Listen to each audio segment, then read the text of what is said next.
in St. Louis Park. My name might ring some bells. Last November I wrote an article for my school newspaper entitled "Life as a Gay Teenager" that started a little bit of a controversy, but today I'm here to talk about marriage.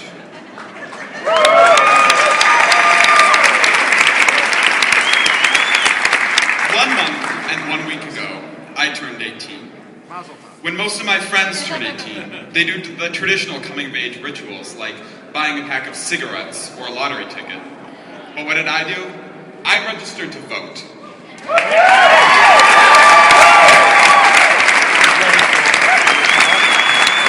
Because one day, when I was in the 7th grade, I was walking home from school when I saw some little kids playing in their yard. Of course, I was the ripe old age of 13, and I looked fondly back on the carefree days of my youth, when I decided that when I grew up, I would make sure that my family and I...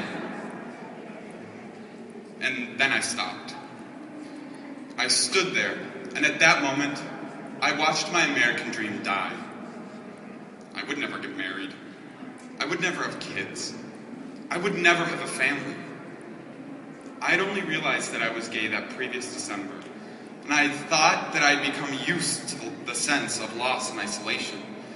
But the grief that I felt in that moment overshadowed anything that I had ever felt before. That day I lost my patriotic innocence. America was no longer a home offering me freedom, justice, and equality.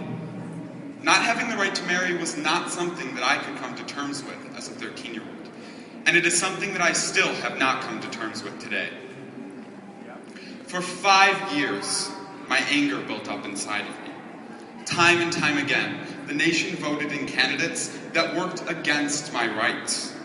Classmates used my sexuality as an insult and a slur.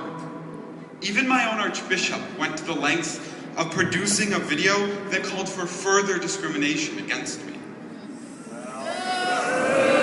Fed up, I decided to do something.